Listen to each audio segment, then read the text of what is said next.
And I think it's very interesting, two things. This is 10 years old, but still very relevant. And that it's Canada. It takes Canada for us because we are such a death-defying society.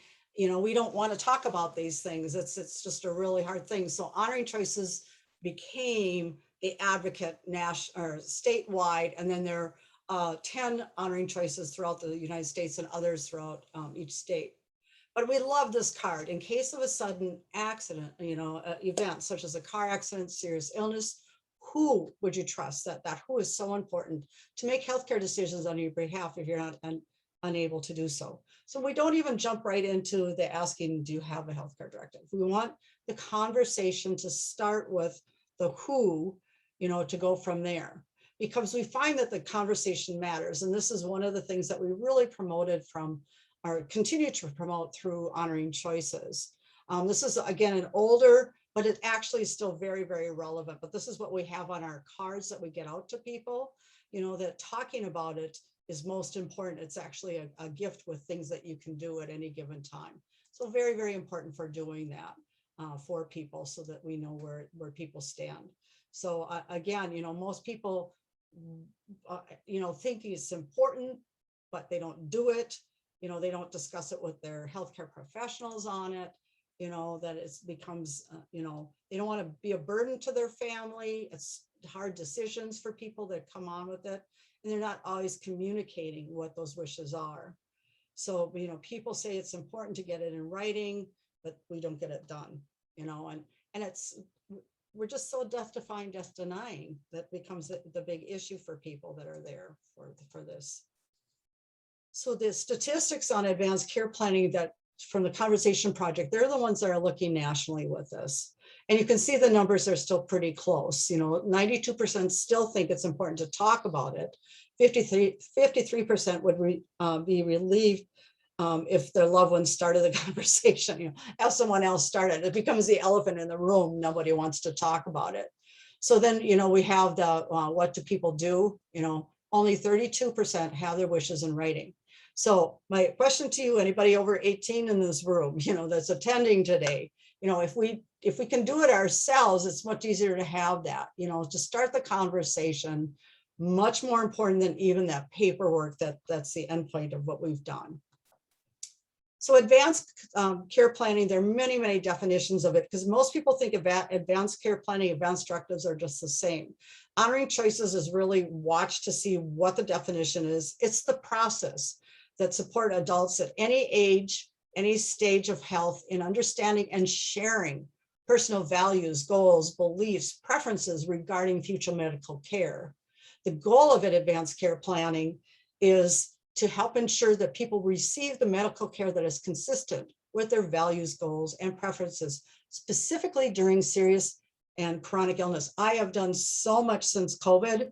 Oh my gosh, you wouldn't believe how many more people are reaching out from both for advanced directives and for POST and some of the other tools that we have for this and doing that.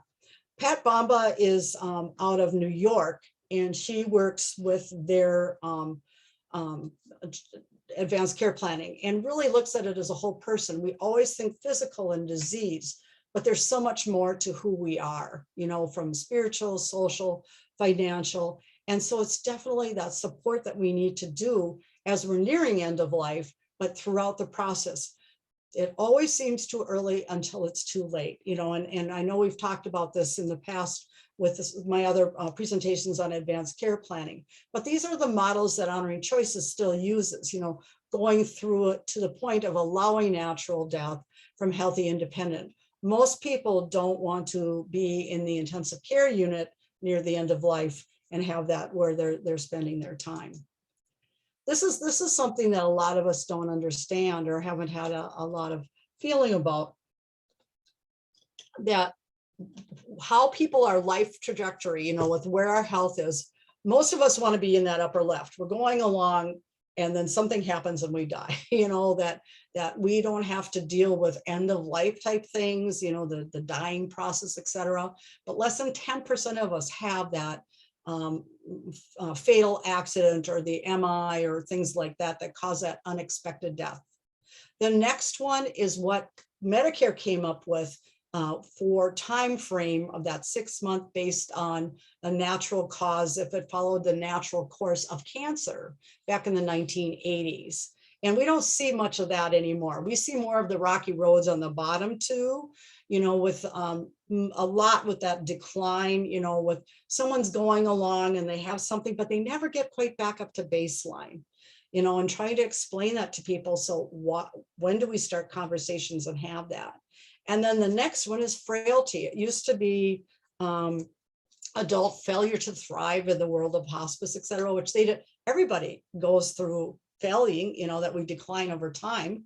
But the frailty is a big one, where I call it the dwindles, where people are just kind of going along and we don't know that. So through honoring choices and through palliative care, through the Center for Rural Health, we see that these are things we need to do. This is where COVID falls under. It's called the fifth trajectory. This is the catastrophic event, where something happens and the person lives for a while, but then it continues for a period of time, sometimes beyond that they don't realize that it's still going to be there, and then they're near the end of life. So this catastrophic one is a really hard one. And trying to prepare people for this gets to be very hard. Dying in America became very much what honoring choices and looked at for honoring individual preferences near the end of life. This came from the Institute of Medicine, and the 2014 really started that whole idea of we've got to look at it. Back in 2010, it was very sad when the Affordable Care Act came out. All of a sudden, people that were talking about advanced care planning were considered part of a death panel, like we were advocating for it to coerce people or whatever, where it's just the opposite. We want people to know all of the information, make their own choices. So the process truly is really the focus is the person, it's patient-centered care. What are their wishes? And advanced care planning is looking towards the future so that we come up with either the model of a healthcare directive or to, translating that into a post medical order after having those conversations. So this is the history of where we are with advanced care planning in North Dakota. Definitely back in 1991, we had the Patient Self-Determination Act. The healthcare directives were starting to come out. North Dakota recognized it. And we're one of the few states to call it a healthcare directive versus advanced directive. So they're used interchangeably over time. So matters of life and death got involved and said, we need more community forums, helping people along that journey, because we don't know when transition is actually going to happen along that time. And so it's important to really know that with where the perspective is at this time. The POST, which is that translation now, it's an acronym, it's become generic. We don't use the letters anymore, but it's a generic term for portable medical orders that are translated from that. And so we started that back in 2005, and we found inconsistencies still went along with that. So what we did then was why isn't it going forward? Quality Health Associates was approached from the North Dakota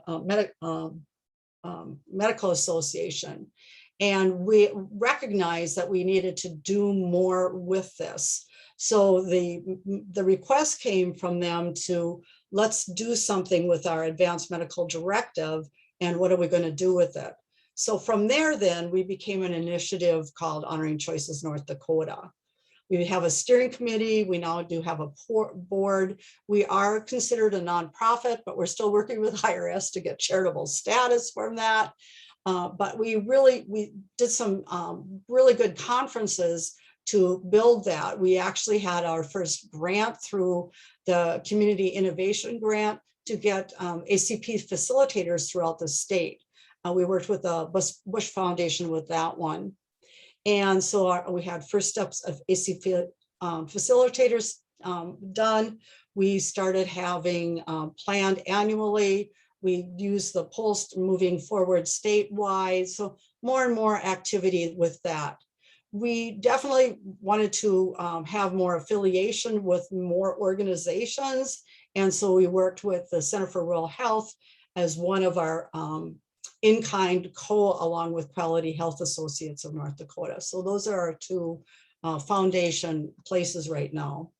So what is Honoring Choices then? It's a collaborative group of statewide community partners who have shared the vision of creating a culture across North Dakota where continuous ongoing advanced care planning is the standard of care, and everyone's individual informed preferences are documented and upheld. And so, you know, what if something happened? Do we have that? So we have what's called we go through, you know, all of the different parts of it, you know, provides that mechanism to improve quality of care, offered to everybody, especially those with terminal conditions that are there.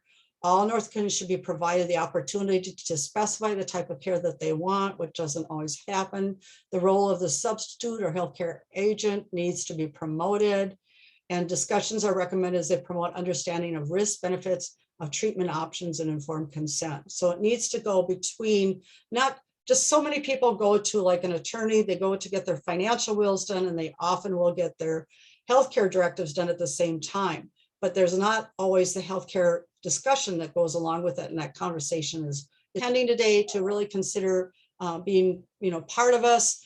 We have access to healthcare directives. Everybody says, where are they? Well, we have one, a long version and a short version. The long one is meant specifically for people that are between the ages of 18 and 40 without healthcare risks. And then the long version is for everybody else, okay? We have resources for polls, both from state and national. We have facilitator training. We have decision aids for CPR and ventilators, conversation guides. We have all kinds of references for COVID, place to ask questions, and supports the entire state to keep people aware. That's our biggest goal is, you know, we have a neutral place that's not all of this. So in 2015, we came up with our first vision, which I mentioned earlier. And our goal was to assist statewide community partners with the development and implementation of a comprehensive by 2016. Okay, our current one now, we've moved on from that the healthcare choices a person makes become the healthcare the person receives, which makes perfect sense, right? So we want to assist communities. We're really working out to develop successful advanced care planning processes. So our first goal is definitely through professional and community outreach and education. We want to have standard of care for advanced care planning. You know, we have forms that you can use, but many organizations have their own. And believe it or not, if you ask any attorney, you can use a toilet paper, you can use any piece of paper. The important thing to make a legal document is how it is witnessed. You know, if it requires notary or, you know, all that kind of thing. But you can literally, but we want that standardization of there. And then we definitely want financial support to keep us going. So we have 3 work groups that we're really working with. So we have that community engagement. We have a website, a Facebook page. We're not right now working on newsletter because we're all volunteers. And so we try to keep people abreast of what's going on with that. We have professional education with First Steps facilitator training. We're going to be adding some more training on the post, as we mentioned, finances, strategic planning, and then updating. And this is our current board. And we just now are inviting Dr. Edith Okoye. I don't know if I always pronounce her name right. She is a physician from Sanford, internal medicine. And the conversation isn't about dying. It's rather about how you live until you die. And so this involvement, like I said, where we came with it in 2013, Lynette was involved right from the get-go. So we developed some strategic relationships with why is it involved from a perspective with the rural health population. So she became a board member, and then it became in-kind contribution with printing and Qualtrics. We did surveying, et cetera, with that. Then we developed a First Steps project, a palliative care project where we were able to have funding for people to become ACP facilitator training throughout the state that was covered under the Center for Rural Health. And then Jody came on board to replace Lynette while overseeing our rural community-based palliative care, because one aspect of palliative care is about goals of care planning, having good conversation, et cetera, with that. So the reason that we really see the connection, the affiliation, is that we want to connect resources and knowledge to strengthen, where we are with healthcare and the health of people in rural and tribal communities. So we want to bring together that expertise and share knowledge and tools with a broad range of both rural and tribal stakeholders, and to recognize health inequities, strive for social justice, and develop and build that real community engagement. And Brad Gibbons, who's our acting director right now, had said, if there's a crisis, a problem, something for an opportunity with a solution, the Center for Rural Health is an entrepreneur on steroids. I love that. I think that's so cool. And he said the one word to describe the Center for Rural Health is more. So we always want more, that more education, more awareness to go through that. Honoring choices, what do our current partners say? These are all the different places that we have honoring choices. So we are one of a network. Now the foundation is out of Minnesota. So we are affiliated through that and have our trademark name from Minnesota. So they are kind of our grassroots to help us go through this. We're anticipating more in the near future as well. I do want to express one of the things we always want is April 16th, the day after taxes, death and taxes, is truly something we aspire for. And so we reach out to all of our affiliates at that time with how, if we can't do it any other time, for sure in the month of April, we really want to promote this. That it's a day to inspire, educate, and empower the public and providers about the importance of advanced care planning. So it's an initiative to encourage patients to express their wishes regarding healthcare for providers and to respect those wishes, whatever those goals may be. It started back in 2018 and is continuing since then. This is all the different representations that we are involved with. So we are definitely endorsed nationally from the Institute of Healthcare Improvement. Sorry, but it was a call for action that we have the Conversation Project, which is like the patient portal for where we can get information on what matters most, like workbooks, and I can show you some of those things as well too. Conversation Ready is how we as institutions are to put it into action.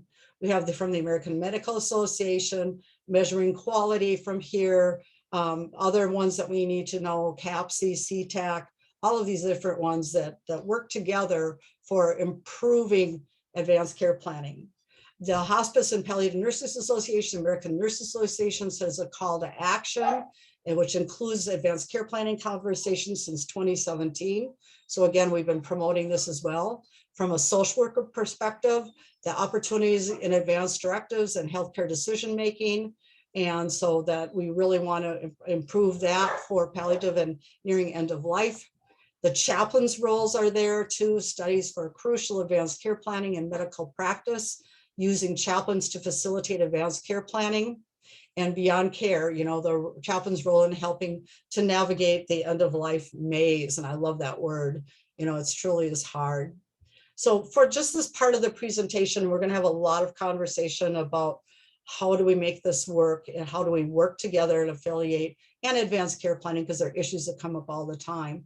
There are numerous organizations that support action steps for advanced care planning. All professionals are involved with that. All real community.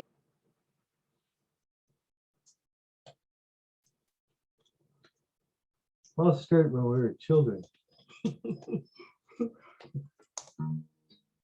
Liz and I have known each other since we were kids, and we kind of got together 30 years later. I was diagnosed about 8 years ago with prostate cancer that was spread to the bone, which is stage 4. It was important for me to plan ahead with the advanced directive because I didn't want to burden family members, of course, for me, and also my wife. I don't want to burden her with too much. When Michael and I were first, our early part of our relationship, he really wanted to be pretty transparent and let me know what had been going on and what his medical condition was. And being a nurse, he thought, well, it might be helpful to me to kind of understand I'm not directing things. It's really about his choice, his wishes. what he wants to do or not wants to do, and when he wants to do that. Advanced care planning is a gift that we can give to our families to let them know what we would like should we become ill, terminally ill, or disabled to the point where we are not able to express our desires. Don't make it an end-of-life conversation. I don't want to shy away from that. The end-of-life conversation is an important one, but make it a conversation about wishes. And it should be intergenerational. It should be children having conversations with their parents and grandparents and vice versa. I want to have a conversation about what my wishes are and what your wishes are. Maybe we can just share that with each other. It can be a natural conversation that people start with their loved ones. Just saying, by the way, I've been reading about advanced care planning and I want to give you a gift. This is my gift to you. So somebody in the family needs to start the conversation, and then it can go from there. There are a variety of elements of advanced directives, and part of it depends on the state that you live in. There are healthcare proxies, there are power of attorneys, there are other forms that exist at a state level. But the important thing to know is what the different forms do in your state. A good resource for this is caringinfo.org, which is a place where folks can go to and search by state to determine what forms exist in their state and what the forms do. If folks don't have an advanced planning document already executed and something happens, it's often too late to execute it. They may lose capacity, they may lose the ability to make a decision themselves. So that also includes the ability to enter into one of these advanced care documents. Having those conversations before a crisis occurs or before decisions are needed is really a gift for a whole family. It doesn't matter who starts the conversation. It's a gift that removes the burden of uncertainty for some members of the family and then puts a clearer line of responsibility for those who are the decision makers.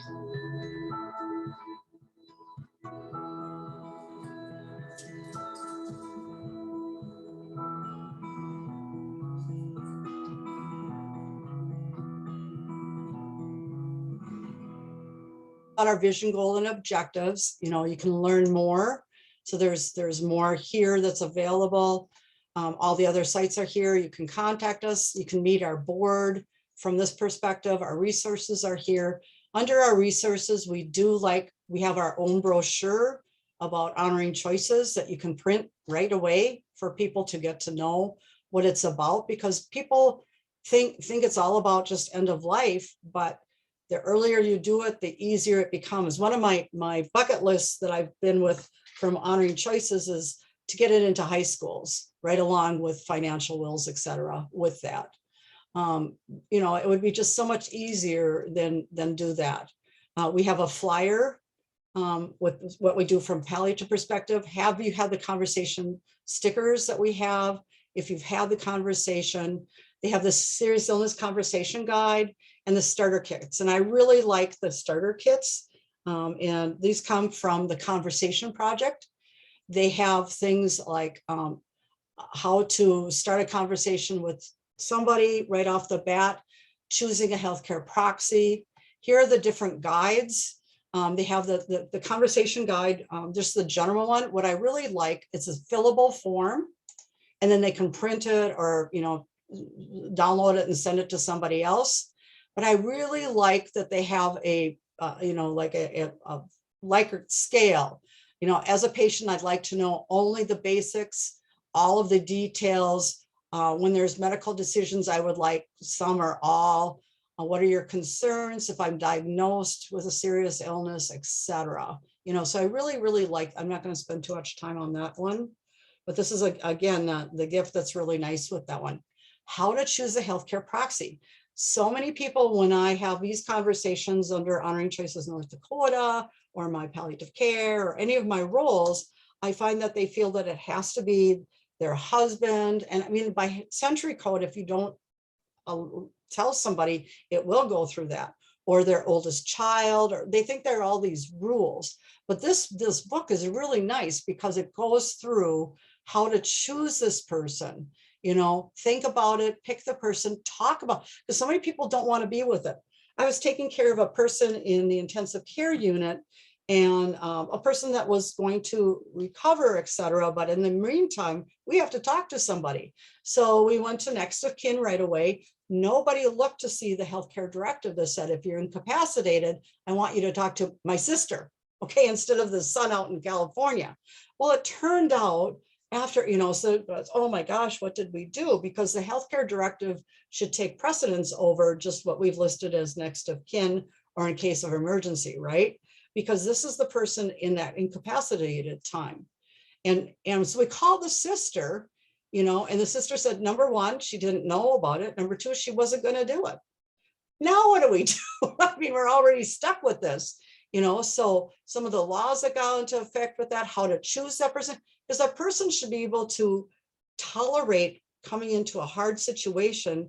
And even with their heart saying one thing, advocate for the person, what would that person want to be their literal proxy? Who is this person? Do you have an alternative? We shouldn't have 15 people listed, with this. So this is a really, really good booklet that we have on there as well too. And then here's your guide on how to be one, and then how to talk to us. There's so many people who do this. What Matters to Me workbook is a wonderful one.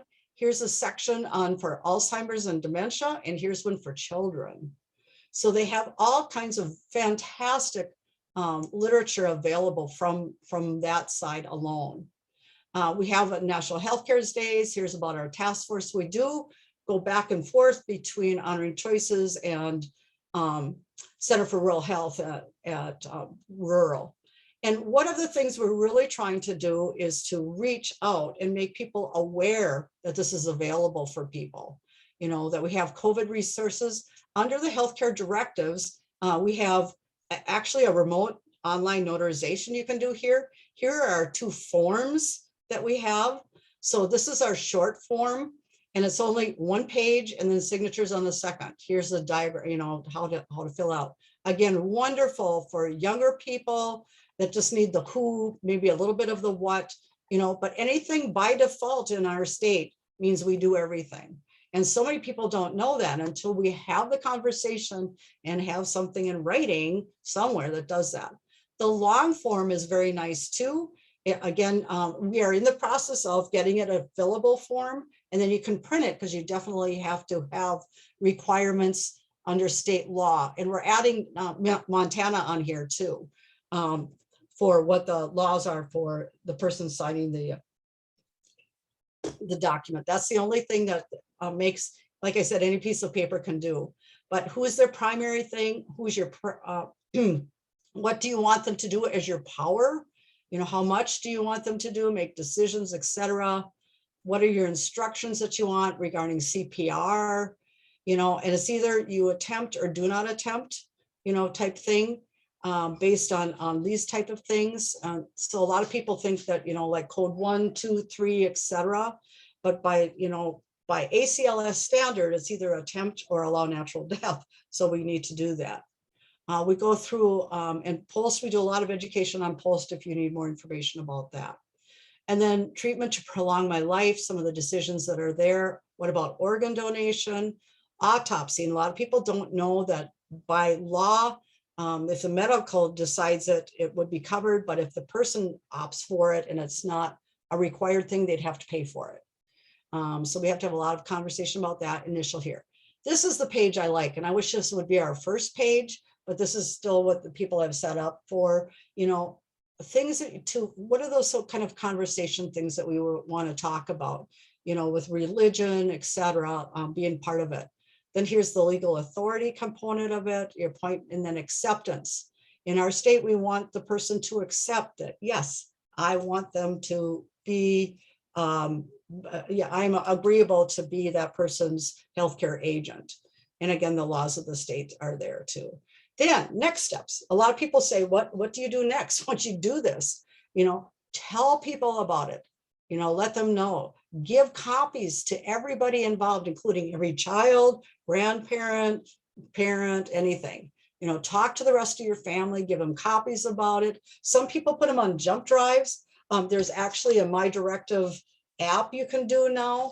And then when do you review it? And I love that this is here, the 5 decades. the 5 Ds of from the American Bar Association. Every decade of your life from the time you started, and then every decade, death, anytime you experience death. And we personally and professionally should be looking at it, divorce, when I experience a divorce, etc., diagnosis, decline, and then copies were given to who.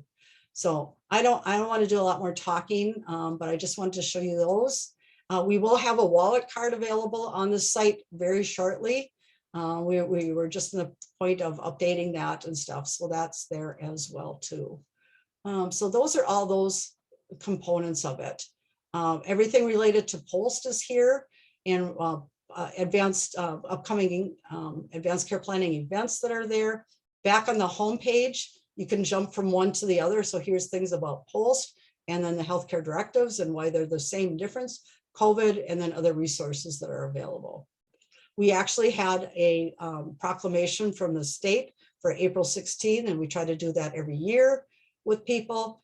We are Honoring Choices is actually based out of Bismarck through the North Dakota Medical Association. I am the reference still for this, or for yourself, because if we start with ourselves, it's the best way to go.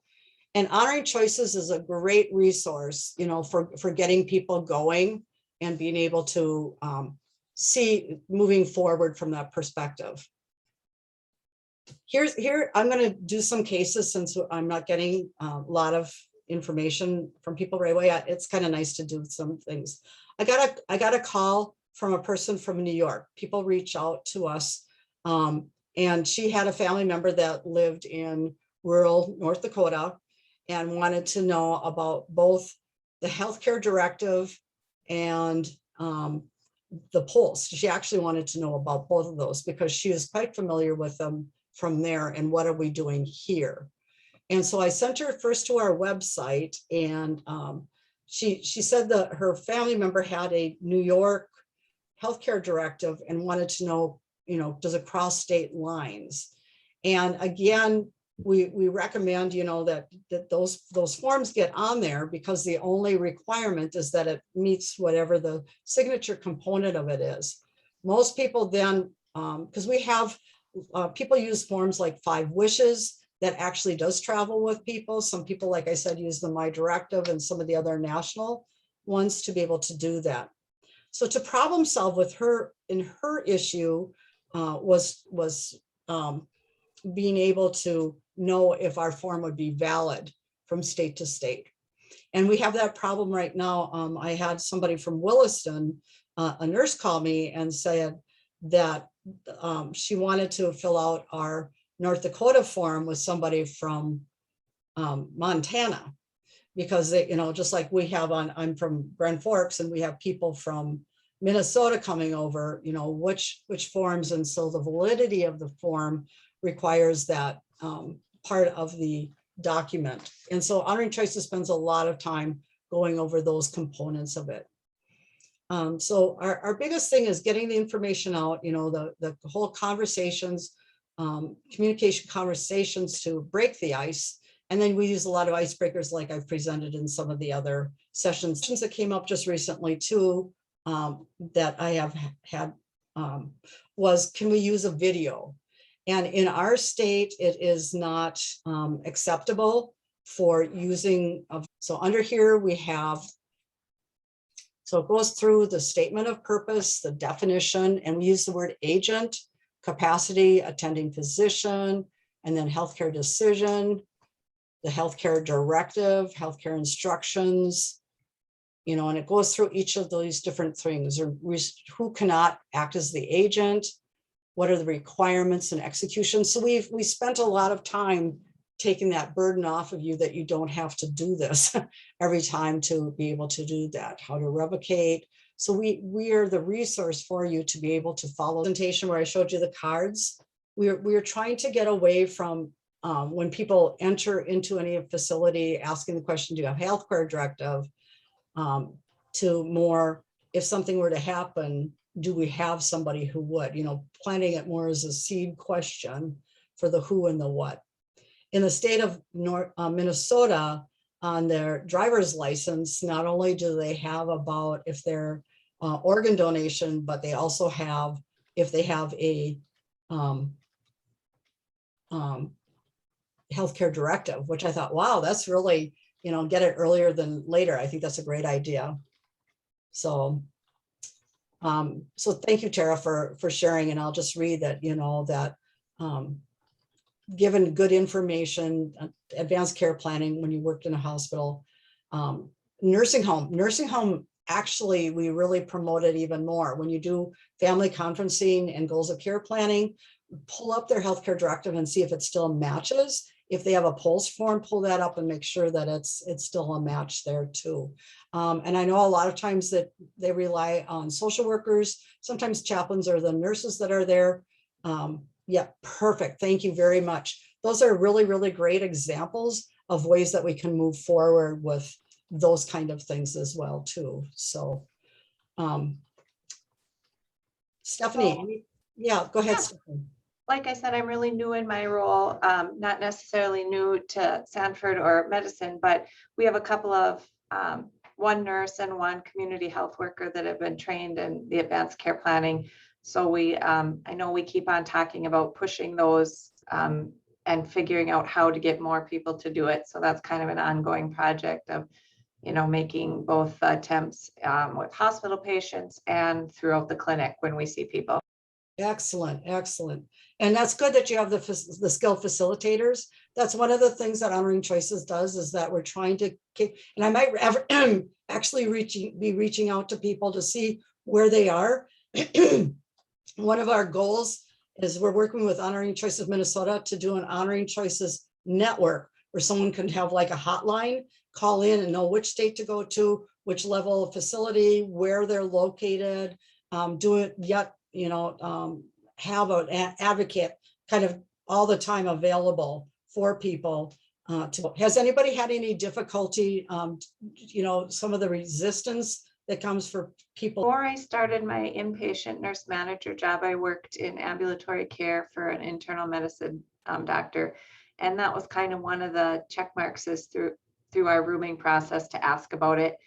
And a lot of people, 50s and younger will comment, oh, I'm too young for that or whatever. And just, I don't push it a lot. I would just mention, it really can be done for anybody and be directed based on your age and those kind of things. So there is, I think, more resistance in younger people, but. Yeah, we find sometimes, and it's the elephant in the room, with how we get started with it. And we, because some people say that if it's put out there, some cultures actually say, if you talk about the future, it's almost like putting it out in the universe. And again, where we had the resistance that we were influencing people that way too. But we use things like the Go Wish games. We use the What Matters to Me workbooks. And it doesn't mean that people have to have the complete the forms or anything. It's just to